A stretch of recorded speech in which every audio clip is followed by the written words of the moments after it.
Good morning, students. Our today's topic is Kepler's laws.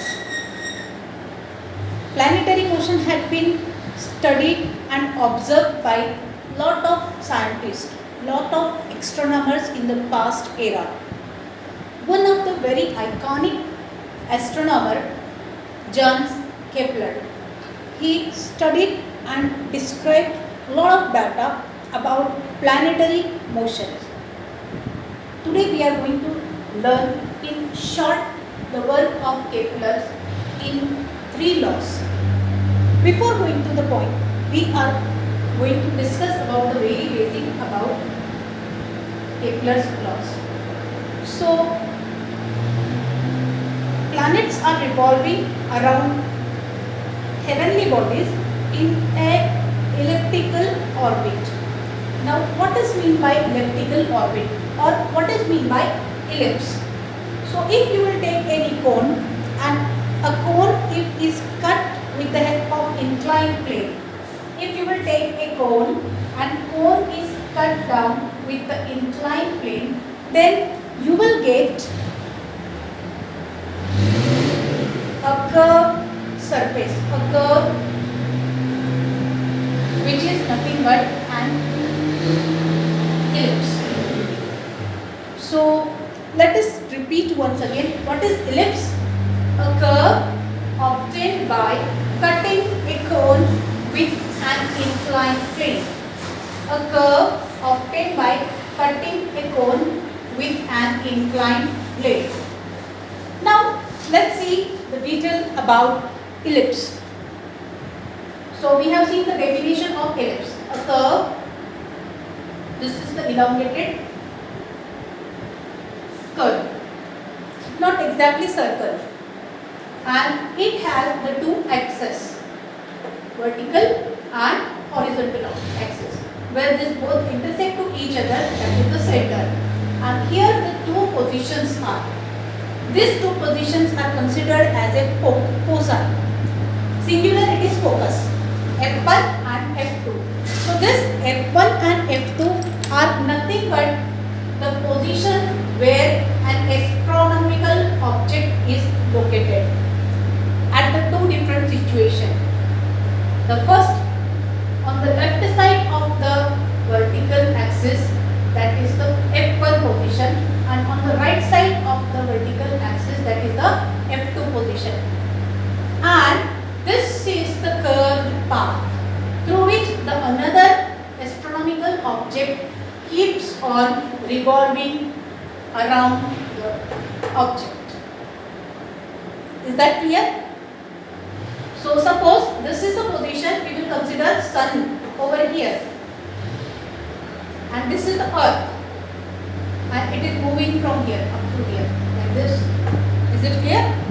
Or if you will consider this is the position of the sun, I am telling you, or if you will consider this is the position of the sun, then this location, the earth keeps on moving around, right? So this curved path is nothing but the elongated circle, which is an ellipse. What is ellipse? Curve obtained by cutting a cone with inclined plane. Now obviously, if it is cut with the inclined plane, then it is not exactly circular. And if it is not exactly circular, it means that on the surface, from the center, all the points are not at equal distance. Here, in an eclipse, this is not the case. In an eclipse, it is the elongated circular path, where if suppose you will consider here is the sun, and at this location is the earth, or here is the one any heavenly body, and this is the another heavenly body which is revolving around. So if the body is at this position, the distance is short, then it becomes longer and longer and longer. Here it is the farthest distance, then again it becomes short, and here it is the shortest distance, right? So as the planet moves on, its place keeps on changing. It's a distance from that heavenly body keeps on changing. Keep it in mind. It will help you very much to study Kepler's law. Any doubt anybody have about the ellipse? I hope meaning of ellipse is clear. Now let's go further. Ellipse has two focal points. Focal point means I told that position of an astronomical object. There are two chances, F1 and F2. Now, if you will take this B, A is the position of a planet, and this position A, if you will join with the F1, and this planet A, if you will join with the F2, then the distance F1A and F1A and F2A, if you will add to each other, then that sum will be equal to another position of the same planet through this elliptical path. If suppose this object comes over here, then the distance F2B and F1B, their sum. Suppose the planet moves and comes at this third position C, then F1C and F2C, this distance, their sums will always be equal. F1A plus F2A means sum of these two position is equal to sum of this two position is equal to sum of these two position, or you can take another D position of the object.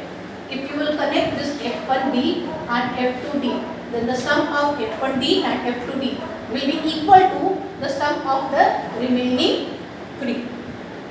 Is this clear? Sum of the distances to the two focal points from every point on the curve is always constant. The sum is equal to this sum. This sum is equal to this sum. Any position you can take on this elliptical path, that each sum will be same and it will be constant. Since they are same, that is the constant. It is not changing, it is same. Is it clear? Let's read the text. Text page number 3. Do you know? I request you all, please read it well.